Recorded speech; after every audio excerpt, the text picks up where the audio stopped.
Ceci est un livre audio autogénéré par Google. Césaire, compagnon de route de l'Afrique. On nous a souvent demandé pourquoi les intellectuels africains aimaient Césaire, le préféraient à tous les Antillais, écrivains ou fonctionnaires, nombreux pourtant, qui vinrent militer à leur côté avant les indépendances. Il y eut d'abord René Maran, l'auteur de Batouala, qui déjà en 1921 attirait l'attention du monde sur la Centrafrique.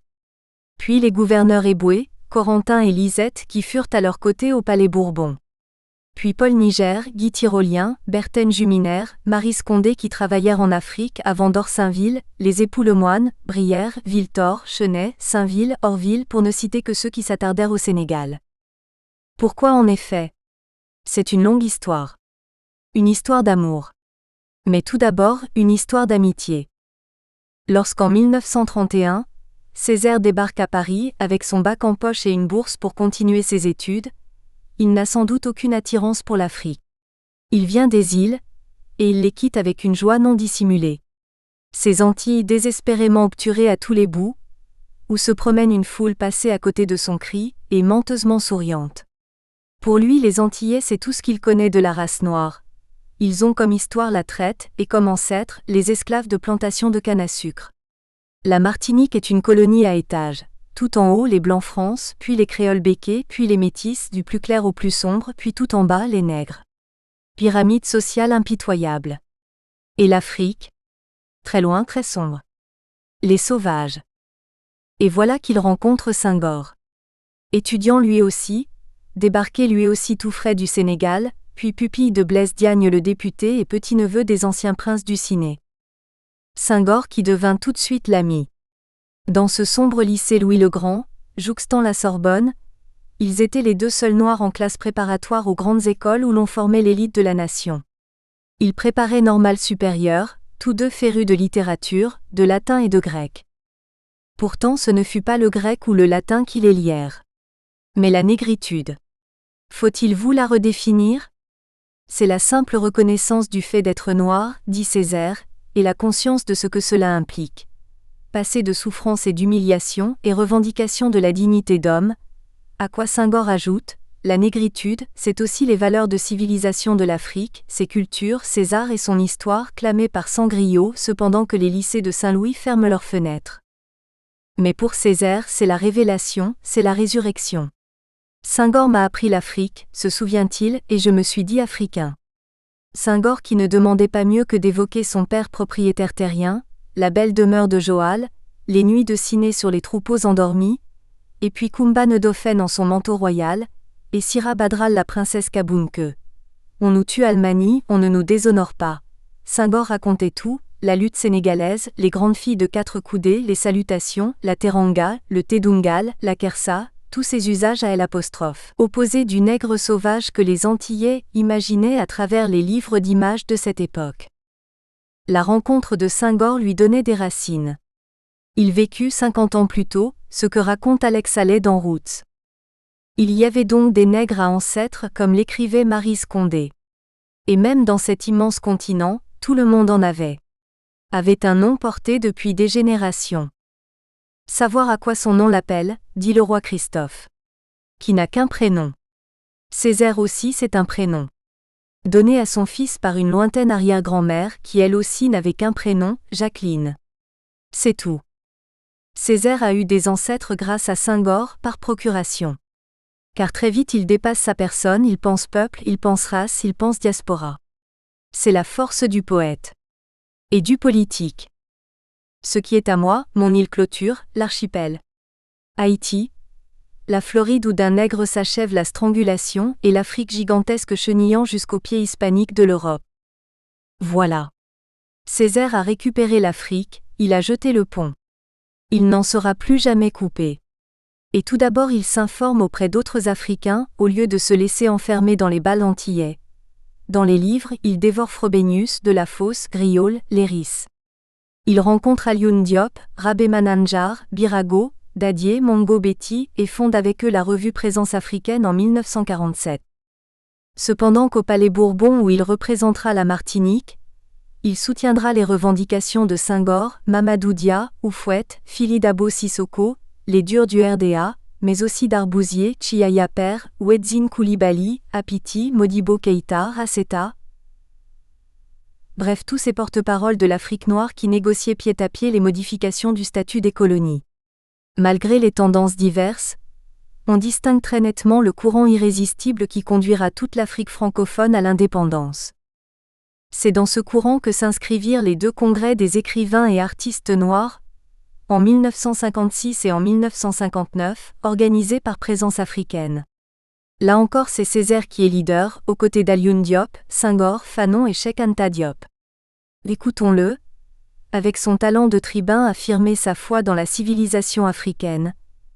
La civilisation qui a donné au monde de l'art, la sculpture nègre, la civilisation qui a donné au monde politique et social des institutions communautaires originales, comme par exemple la démocratie villageoise ou la fraternité d'âge ou la propriété familiale, cette négation du capitalisme, et tant d'institutions marquées au coin de la solidarité, cette civilisation qui a donné une philosophie fondée sur le respect de la vie et intégration dans le cosmos. Il dit aussi, notre rôle à nous hommes de culture noire, est d'annoncer et de préparer la liberté de nos peuples, et de leur génie créateur enfin débarrassés de leurs entraves. 3 ans plus tard à Rome au 2e congrès, Césaire allait plus loin. Notre responsabilité, c'est que de nous dépend en grande partie l'utilisation que nos peuples sauront faire de la liberté reconquise. Et c'est là ce qui, plus profondément que nos particuliers devoirs, fonde notre devoir d'homme. Car enfin, il est une question à laquelle aucun homme de culture, de quelque pays qu'il soit, à quelque race qu'il appartienne, ne peut échapper et c'est la question suivante. Quelle sorte de monde nous préparez-vous donc là ? Qu'on le sache. En articulant notre effort sur l'effort de libération des peuples colonisés, en combattant pour la dignité de nos peuples, pour la vérité et pour la reconnaissance, c'est en définitive pour le monde tout entier que nous combattons et pour le libérer de la tyrannie, de la haine et du fanatisme. Ce qui nous étonne, aujourd'hui plus qu'hier, c'est à quel point il avait pris fait et cause pour l'indépendance de l'Afrique, et le cœur avec lequel il combattait pour cette cause. Alors que les Antilles étaient devenues des départements français, et qu'en fait, l'avenir des Africains ne les concernait concrètement en rien. Paradoxalement, il répondra oui à De Gaulle au moment du référendum, et un certain nombre d'Antillais ne le comprirent pas. La vérité est que Césaire croyait davantage en l'Afrique qu'aux Antilles. Il savait que son électorat ne souhaitait pas l'aventure des indépendances. Depuis 1945, son activité de député au sein du Parti communiste avait consisté à obtenir l'égalité des droits pour les anciens esclaves. Il y avait réussi. En tant que maire de Fort-de-France, il travailla à transformer cette cité sans égouts et ceinte de bidonvilles minables. Le roman Texaco, de Patrick Chamoiseau, a bien témoigné de l'action de Césaire pour le peuple des bidonvilles pour ses programmes d'assistance et de construction. Écoles, maternités, cantines, crèches, dispensaires et hôpitaux, Césaire développa au maximum le social, et certes son bon sens lui disait qu'il n'aurait les moyens de scolariser à 100% les enfants de Martinique qu'avec l'argent de la métropole, l'île étant très loin d'être autosuffisante. C'est que c'est tout petit la Martinique. Ces poussières d'île, disait avec mépris De Gaulle. Cela voudrait dire quoi ? L'indépendance, pour ces poussières d'îles qui ne savent même pas se réunir en fédération Caraïbe, comme Césaire l'a maintes fois souhaité ? Tandis que l'Afrique, c'est un continent immense, compact. Césaire a vécu les indépendances africaines, là aussi par procuration, avec enthousiasme. Et je vous vois Mali, Guinée, Ghana, point maladroit, sous le soleil nouveau. Il se sent plus que jamais africain. L'Afrique, il l'a décrite comme un grand cœur de réserve. Il est en phase avec Sékou Touré comme avec Senghor, avec Nkrumah comme avec Lumumba. Et très vite aussi, il réagit aux soubresauts de la politique congolaise. Il écrit coup sur coup la tragédie du roi Christophe et Une saison au Congo. Les 2 pièces sont polarisées sur l'Afrique. Même Christophe qui met en scène l'indépendance haïtienne. C'est pour l'Afrique qu'il écrit, c'est à l'Afrique qu'il pense. Et c'est elle qu'il met en garde dans cette œuvre formidable qui deviendra la pièce emblématique des grandeurs et misères des indépendances nègres. Les Africains s'y sont bien reconnus du reste, et cette pièce a inspiré le théâtre naissant de Dadier, d'Hervin, Cheikh Aliou Ndao, Sylvain Bemba, et même Sonny Laboutancy. Césaire, pour écrire Une saison au Congo, s'était énormément documenté sur Lumumba et tous les acteurs noirs et blancs de la politique congolaise. Il avait contacté personnellement Jean Van Lierde et Kachamura qui furent respectivement l'ami et le ministre de Grand Patrice. Il avait lu toute la presse, consulté des dossiers. Il avait conscience que ce premier échec africain était très grave. Et il ne s'en consola pas. Ainsi Césaire suivit de près la politique africaine. Il espéra en Sékou, Nkrumah, Modibo, ceux dont le discours avait été le plus vigoureux dans la quête de la restauration de la dignité nègre. Il fut au rendez-vous du Festival des Arts Nègres à Dakar en 1966, et à celui de Loua à Addis-Abeba en 1963. Il était heureux. Il était ému. Toutes ces nations nouvelles rassemblées dans le plus ancien royaume africain, le seul à n'avoir pas été colonisé. Difficilement, il essaie d'expliquer dans un entretien. L'Afrique a représenté pour moi, évidemment le retour aux sources, la terre de nos pères, donc une immense nostalgie, un lieu d'accomplissement de moi-même. Je crois que je n'aurais pas été moi-même, si je n'avais pas connu l'Afrique. C'était une dimension essentielle de moi-même que je découvrais à travers les Africains. Mais il y a des choses indicibles en termes clairs. C'est du reste pour cela que Césaire écrit des poèmes si complexes. Et qui ne me comprend pas davantage le rugissement du tigre. Puis le temps passa. Il y eut les tortures en Guinée, l'exil de Losajifo, l'emprisonnement de Modibo, les coups d'État militaires en série. L'enthousiasme de Césaire diminuait avec les espaces de liberté dans l'Afrique livrée aux dictateurs. Je souffre de l'Afrique comme je souffre des Antilles, avouera-t-il. Mais je ne perds pas espoir. Il est plus important pour moi que l'Afrique réussisse. Je crois que je me consolerai plus facilement d'un échec des Antilles que d'un échec de l'Afrique. Parce que quand l'Afrique réussira, je crois qu'implicitement en partie le reste sera aussi résolu. Le reste quoi ? Le reste de problèmes de mon problème, y compris celui des Antilles et en Amérique du Nord, mais cela se joue aussi en Afrique. Alors il se raccrocha à Senghor, le fidèle. Il vint au Sénégal plusieurs fois, ici la liberté, les libertés respiraient encore. Échanges, visites sénégalaises en Martinique, etc. Il y eut encore ce dernier rendez-vous à Miami, organisé par Pathé Diagne, avec les pères de la négritude et les Noirs américains, dans le cadre du FESPACO. Sarah Maldoror en fit un très beau film. Puis Senghor partit en 1981. Césaire le vit en France désormais. Alioune disparut, Senghor vieillit, Césaire vint de moins en moins en Europe. Il prend de l'âge, il se replie sur sa terre natale. Il y organise un festival annuel de théâtre, où il invite les poètes sud-africains, les musiciens noirs américains. La victoire de Mandela lui donne une très grande joie. L'Afrique, il y pense encore. Il la recherche dans les Noirs antillais. Certains paysages de Martinique lui rappellent le Kivu, où il n'a jamais mis les pieds. À travers Wilfredo Lam, le peintre négro-cubain qui fut son ami, il évoque tous les dieux Yoruba, Yemania, Shango, Ogun, Oloron. L'Afrique avec ses mythes demeure en lui présente, incrustée dans sa géographie du cœur. En attendant, certes, ses illusions se sont envolées. Les rêves échoués desséchés font au ras de la gueule des rivières, de formidables tas d'ossements muets.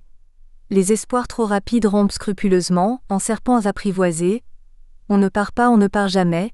Pour ma part en île je me suis arrêté fidèle, debout comme le prêtre jetant un peu de biais sur la mer. Fermant. C'est à ce prêtre jetant que Césaire s'identifie, chercheur d'Afrique, mais bloqué sur son rocher antillais, et tourné vers la mer qui le sépare, mais aussi le relie au continent noir, que tôt ou tard il lui faudra rejoindre.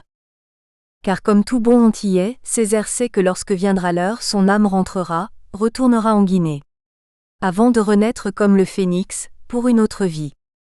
Paru dans la revue Europe, 1998. En suivant d'un roi dans son île. Lorsque l'on a connu les Antilles à travers les poèmes de Césaire, lorsqu'on a pénétré toujours dans l'imaginaire, le malaise, le mal-être qu'engendre chez lui cette fiente, ce sanglot de coraux, ce vrac, ce sac, ces îles-prisons, on s'en fait, avouons-le, une idée assez noire, sans jeu de mots.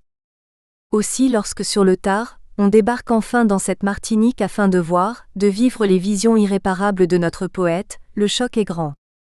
Où est donc la ville plate affreusement échouée, les mornes écrasés de peur et de misère, les masures et les rupailles avec leurs égouts à ciel ouvert? Où sont les enfants qui mâchent la canne pour tromper leur faim? Où? À la place s'étend une ville superbe entourée d'une couronne de collines plantées de villas et d'immeubles récents, dans une île sillonnée par un réseau routier sans défaut. La Martinique et les Martiniquais ont bien changé. Et c'est tant mieux. Ils ont bénéficié d'un bon maire pendant 30 ans. Son nom? Papa Césaire. Il a fait construire écoles, maternités, HLM, égouts et pistes goudronnées. Il a obtenu pour ses administrés les avantages des citoyens français. Et dans notre tiers-monde de 1993 qui s'appauvrit de jour en jour, les Antilles et la Martinique apparaissent un peu comme des îlots échappés au déluge, et l'on s'en réjouit. Pour eux du moins la négritude aura servi à quelque chose. Et dans cette ville gracieuse et opulente où pousse une jeunesse vigoureuse et bien nourrie, on se met à chercher la mairie pour rencontrer ce maire bon génie. Alors, parmi les boutiques pimpantes et les bâtisses coloniales restaurées joliment, tout soudain se dresse, mi-bastide, mi-blocos, une espèce de forteresse de béton et de verre, un polygone irrégulier perché sur des pitons qui surhaussent ses 5 étages de bureaux. C'est le château du roi Christophe. On y accède par des ascenseurs silencieux. Et après plusieurs barrières d'huissiers et de secrétaires, on peut, si on a de la chance, arriver à être reçu par le maire de Séan qui devrait trôner derrière son grand bureau d'édile. Mais la réception est sans cesse interrompue par des coups de téléphone, par des entrées et sorties de collaborateurs pour des motifs divers. Les appels impérieux du prince sont suivis de réponses empressées des barons. Il se lève sans cesse, il marche, il parle, les ordres sont donnés à voix forte et sans réplique. Ça va, ça vient. Et tout ce petit ballet évoque irrésistiblement les courtisans voltigeants du souverain haïtien si bien croqués dans la tragédie. Même déférence pour l'homme fort du palais, même façon de l'entourer, de l'envelopper, de l'isoler, de le confisquer. Si bien qu'il y a des gens simples qui attendent, demandent, redemandent un rendez-vous depuis des mois. Monsieur le maire est si difficile à rencontrer. Ah, si je pouvais voir monsieur le maire, ma situation s'arrangerait. Hélas. Pourtant monsieur le maire n'arrête pas, il est toujours sur la brèche. Monsieur le maire est un constructeur. Ah que je vous envie baisse d'être un bâtisseur, disait Christophe. De même Césaire qui, Dieu merci, a survécu à sa citadelle, n'en finit pas de bâtir. Il n'est vraiment heureux que lorsqu'il échappe à son lourd cuirassé de pierre pour courir sur ses chantiers, ici une crèche, là une cité en location-vente, ailleurs l'aménagement d'un carrefour ou l'installation d'un centre de santé. Bien voilà, il est 13h. Il rentre dans sa maison de bois, vers la redoute, avec sa véranda coloniale. Il mange peu. Il se repose peu. Et le revoilà au créneau, capitaine vieillissant et expérimenté à la barre du navire Martinique. Il consulte, discute, examine, signe. Et il reçoit des gens, des quémandeurs, des tonnes de petits employés, ouvriers, chômeurs. Des étudiants, des artistes, des comédiens. Car en cela les Antillais sont bien des négro-africains. C'est le chef que tout le monde veut voir, il vaut mieux s'adresser au bon Dieu qu'à ses saints. Et dès qu'on a un vrai problème, il n'y a que papa Christophe qu'on juge capable de le résoudre. C'est fou. C'est ainsi. On ne les changera pas. Enfin vient le soir. 5h30. Christophe plonge dans la grosse déesse que conduit un chauffeur, Albici, fidèle et massif. On prend la route de la trace qu'on suivra jusqu'à Tartane de l'autre côté de l'île, face est. On traverse un paysage qui ressemble à la campagne camerounaise, de la région de Yaoundé. Mais plus construite et moins cultivée. Beaucoup de jardins clos. Une multitude de collines. Une multitude de voitures devant les maisons et même les bicoques. Des poubelles parisiennes au bord des prairies. Hallucinant, des réverbères partout et qui marchent. Beaucoup de maisons en construction. Parpaing. Césaire explique, commente, fait stopper la voiture, descend, apostrophe des gens qui travaillent sur un chantier, discute avec le contremaître en créole. C'est la première fois de ma vie que je l'entends parler créole. Il parle très vite. Couramment certes. Tout à coup de plein pied avec les campagnards qui l'abordent et lui parlent eux aussi en créole, avec de grands sourires. Le roi Christophe visite son peuple. C'est une autre face? Ma face tendre danse fragile. Il adore qu'on l'interpelle, oh! Monsieur le maire. On ne le dérange plus. Dans sa mairie il donne. Ici c'est lui qui reçoit. Et d'abord de ce pays vert et exubérant aux noms qui chantent. Vers Tartane et Caravelle, le paysage se dégage en découpe plus large.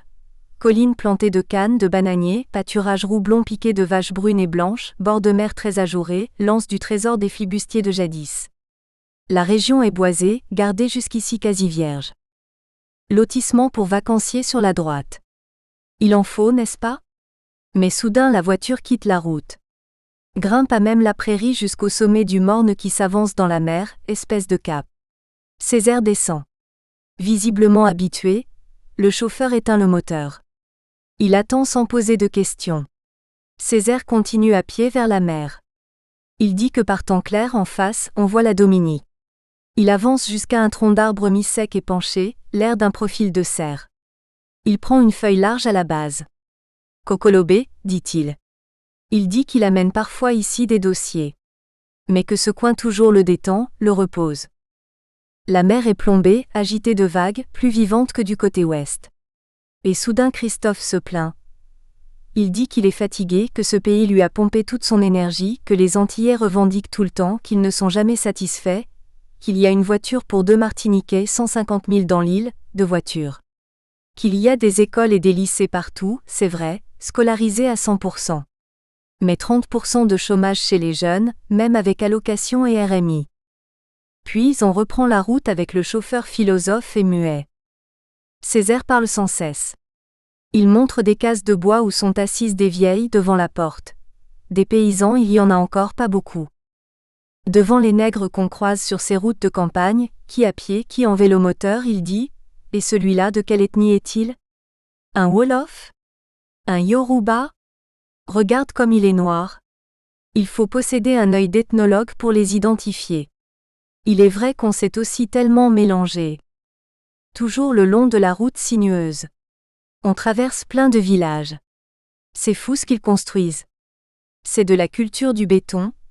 Il y aura bientôt plus de maisons que de champs. D'ailleurs on importe déjà tout, plus de 80% contre 20% de nos exportations. Pourtant tout pousse ici, on pourrait parfaitement se nourrir, mais plus personne ne veut planter, il n'y a presque plus de paysans. Et les usages alimentaires, alors? Manioc, plantain, gombo? Eh bien, ils changent aussi, les gens mangent du beefsteak, des hamburgers et boivent du Coca-Cola. On se modernise, c'est inévitable. Ce fonctionnaire, cet intellectuel éprouve comme une nostalgie du travail agricole. Est-ce l'anamnèse d'un trait culturel africain?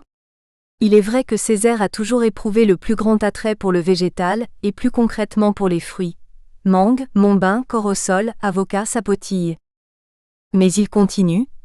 Remarque, on voit encore la transition et les vestiges des constructions anciennes. Regarde ici de vieilles cases nègres, cases à esclaves, entre un snack-bar et une villa moderne. Et là une orgueilleuse maison de maître, à véranda sur étage, tu vois c'est toujours là. Et puis encore un peu plus loin, comment apparaissent les Martiniquais après 3 jours dans l'île? Moi, gavé. Oui, face à l'Afrique, gavé. Pas d'enfants qui fouillent dans les poubelles, couverts de guenilles, la peau sur les os, la morve. Lui, ah non c'est impensable. Et pourtant ils se plaignent sans arrêt. Moi? Envoie-les donc un peu se promener à Dakar ou à Lagos. Lui? Mais justement la réaction de ceux qui s'y sont rendus est bizarrement petite bourgeoise. Ils reprochent aux Africains de vivre dans ces conditions, sans eau courante, sans confort, comme si les Martiniquais eux-mêmes ne venaient pas d'une situation analogue. C'est qu'ils n'ont pas toujours eu ce dont ils jouissent aujourd'hui, avant la guerre encore. Mais ils ont déjà oublié. On grimpe sur la route en lacet, on arrive à la Rain Forest. Extraordinaire. Microclimat à 1000 mètres où la pluie tombe, perpétuelle sur une forêt de bambous et fougères arborescentes, fouillis végétales de bois-rivières, figuiers maudits, épiphytes, lichens. Lui, regarde pas un pouce de sol vide, voici un anthurium géant, ils se reproduisent ici spontanément. Tu reconnais les petits becs de perroquet? Enchevêtrement de montagnes que la route, étroite soudain, contourne en boucle serrée à travers ce brouillard pluvieux. Dans la brume, on distingue les pitons du Carbet, des ravins ou dégringoles des ruisseaux mousseux. Et pour moi c'est le surgissement du Kivu, les monts du Biéga, l'escarpement de Camagnola, ce mélange tropique-haute montagne si particulier, chaleur humide corrigée par l'altitude. Rare. Il dit, ça ressemble au Kivu, non? Je n'avais pas parlé. Et oui, j'aime venir ici. Mais je préfère lorsqu'il y a du soleil. Aujourd'hui c'est trop brumeux, on ne voit pas le panorama. On perçoit une espèce de bruissement, crissement ininterrompu. Qu'est-ce donc? Les cabribois, grillons et des grenouilles, dit le chauffeur. Mais ces airs, peut-être aussi la chute des gouttes. Et voilà qu'il murmure quelque chose sur une Véleda nordique. Il ferme sa fenêtre, un peu froid, il toussote, étouffe un peu. Il respire mieux lorsqu'on débouche du sous-bois, de nouveau sur le versant ouest, mais très haut, du côté de Saint-Pierre face à la Pelée. La pluie a disparu, la route dévale la montagne, retrouvant les villages, les maisons-jardins, les bâtiments blancs des écoles et des sécurités sociales. Mais le poète a rechargé ses accus. Il a bu une grande goulée du pays profond. La nuit est proche. Il peut rentrer au gîte. Demain le roi Christophe reprendra son sceptre et son fardeau au cœur de la citadelle. Surgit, vigie. Images, mythes et surréalisme dans la poésie de Césaire. Il nous avait paru facile, naguère, d'évoquer les dimensions mythiques de la poésie et du théâtre de Césaire. Avouons que nous fûmes rapidement submergés. D'abord, qu'appellerons-nous mythes? Et sur lesquels s'arrêter? Il y a un livre à écrire sur ce sujet. Nous nous contenterons donc d'en aborder quelques aspects. Nous nous interrogerons ensuite sur la raison de leur prolifération. En effet, les mythes affleurent partout dans cette œuvre chargée d'érudition classique. On détecte assez vite ceux qu'on définit au sens premier et grec du terme. Histoire de Dieu, mythe de Prométhée, mythe de Persée, mythe de Janus au double visage, mais aussi mythe biblique que ce soit celui du Christ ou du déluge. Véronique Bessard en a fait une première étude très instructive. Mais on observe bientôt que Césaire a la faculté d'en créer d'autres, plus personnels, de vrais mythes littéraires au sens que Charles Moron, R. Albouy ou Pierre Brunel ont donné à ce terme, notamment dans Mythocritique. Ce sont des images obsessionnelles et récurrentes, organisées en réseau, polarisant toute l'œuvre et lui imprimant leur marque indélébile. Expression des fantasmes les plus profonds selon Freud, touchant au plus près le sacré de l'origine selon Grodeck, le mythe est aussi le lieu des collusions les plus virulentes du psychisme individuel et des pressions sociales. Relevons le mythe du volcan par exemple. Il concentre en son symbolisme ascensionnel et explosif toute la révolte césarienne contre le destin de sa race. Le volcan n'est-il pas d'abord feu interne et éruption de lave brûlante? Moi Chimborazo violent. Moi qui Krakatoa. Il y a des volcans dont l'embouchure est à la mesure exacte de l'antique déchirure. En creusant le symbole du volcan, on rencontre la notion de feu enfoui, feu sous la cendre, feu invisible, couvant, vivant, l'extraordinaire téléphonie du feu central, écrit Césaire. Ce feu donc il peut toujours communiquer de façon secrète et rapide à tous ceux qui comme lui sont rebelles à leur sort, embusqués sur le front du refus, et qui attendent l'heure, ces hommes sombres qu'habite la volonté du feu. N'est-ce pas Césaire lui-même qui, dans une interview en termes familiers, voire même prosaïques, y compare son activité poétique? C'est un peu comme le volcan, il entasse sa lave et son feu pendant un siècle, et un beau jour ça pète, tout ressort. Keith Walker, La cohésion poétique dans l'œuvre césarienne 1979. Ce mythe du volcan s'est vraiment installé, au cours du temps dans l'œuvre césarienne. On le retrouve ainsi menaçant ou accablant selon que le poète lui-même s'éprouve plein de vigueur ou glissant vers la déprime. Ainsi décrira-t-il cette espèce de totem en images anthropomorphes. Parfois il se cache, sa tête dans un sac de cendres. Parfois il se ronge. Le verra-t-on enfin endosser sa propre force? Le verra-t-on coup de cœur de l'éclair sur la masse fade du faubourg? Alors il dit la pierre plus précieuse que la lumière, moi Laminaire, page 46-47. Mais pourquoi ce choix, pourquoi s'identifier à cet incident géologique? Il faut savoir qu'il existe un volcan précis qui est un point culminant, 1400 mètres, de cette île antillaise de 39 km sur 75, la Martinique. Cette montagne pelée, d'un coup de colère, a détruit la ville de Saint-Pierre sous la cendre brûlante, en 1902. Césaire naquit en 1913. Son grand-père Armand Césaire était natif de cette ville, et la grand-mère qui a élevé Aimé a dû lui raconter. L'identification au volcan est si forte que le poète ne cesse de l'investir de rôles nouveaux. Tel celui de berger ou de gardien, véritable chien de mer, volcan vigilant, qui monte la garde au seuil des krals des peuples endormis. Rôle assimilable au sien sans doute, puisqu'il fut maire et député de son île durant plus de 40 ans. Ce côté paternel de Césaire, son côté papa Christophe. Enfin aussi, de par sa position dominante, le volcan voit loin, il voit l'horizon, il voit l'avenir. Ce rôle prophétique que le poète endosse dès le cahier du retour est certes celui qu'il préfère. Rien de tel que ce promontoire pour distinguer les ovaires du futur qui agitent leurs petites têtes, pour capter les oiseaux par à foudre, pour annoncer ce qu'il appelle la relance. La relance ici se fait par le vent qui d'Afrique vient, par la poussière d'Alizé, par la vertu de l'écume et par la force de la terre. Et la force de la terre, c'est son feu central, n'est-ce pas ?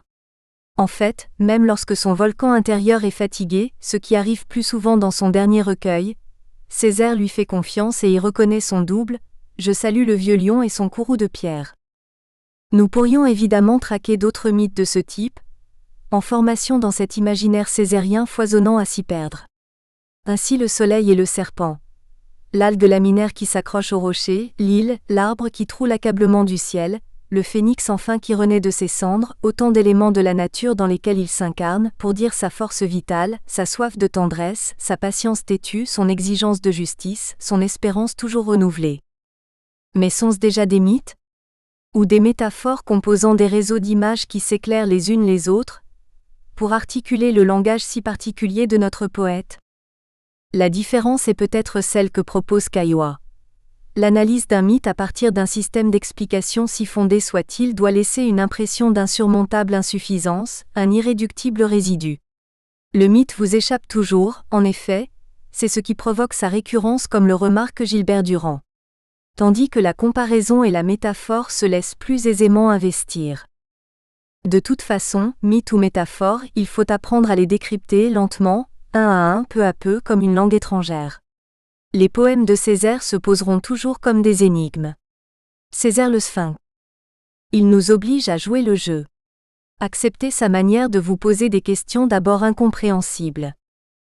Acceptez sa pratique du surréalisme comme une forme quasi exclusive de communication poétique. Je suppose qu'on pourra demander indéfiniment à Césaire pourquoi il utilise l'écriture surréaliste. Il essayera toujours de donner une réponse raisonnable. Or ce n'est pas raisonnable de concasser ainsi la syntaxe, de subvertir les figures de style, de perturber constamment les systèmes de signes. L'ouvrage le plus éclairant sur ce point est celui de Mamadou Souleyba. Comment expliquer à ceux pour qui la poésie est d'abord musique et harmonie, la valeur de cette périlleuse aventure de l'imaginaire et de la langue? Cette façon de tourner le dos au code de la communication? Cette manière d'utiliser non des mots formes mais des mots artisans de l'informe? Les mots gestateurs d'autres formes? La poésie n'est à l'évidence pas l'outil que Césaire s'est choisi pour se faire comprendre par ses semblables, et singulièrement par les rationalistes. Mais c'est le geste radical du refus d'un univers à jamais inadéquat à son attente, par le poème rupture à jamais inadéquat à son désir. Voilà pourquoi il récidive. Homme tant pis qui ne voyait pas, que vous ne pouvez m'empêcher de bâtir des îles à la tête d'œuf de ciel flagrant. Clair et sans équivoque est son attitude d'indépendance existentielle, de refus de toute contrainte politique, sociale, logique morale ou raciale, dans ce domaine qu'il estime le seul sien, réservé, la poésie. Hors d'atteinte. Et toute tentative de chantage a toujours échoué, et j'espère échouera toujours, pour lui faire adopter des voies d'expression plus explicites. Michonic dans son étude intitulée pour la poétique, tente de définir l'entreprise du surréalisme à travers Éluard, Soupeau, Desnos, René Char. Il découvre ce désespoir qui rejette la naturaliste perception des sens, qui pousse à l'exploitation du hasard et fait de chaque rencontre de mots le fragment d'une révélation. Pourtant cela vaut dès la plus simple métaphore. Comme le remarque notre critique, on ne traduit pas la métaphore. Ainsi sur les ailes du temps la tristesse s'envole ne veut pas dire le chagrin ne dure pas toujours. Nous espérons que vous avez apprécié cet aperçu. Pour continuer à écouter ce livre audio sur Google Play Livres, utilisez le lien dans la description de la vidéo.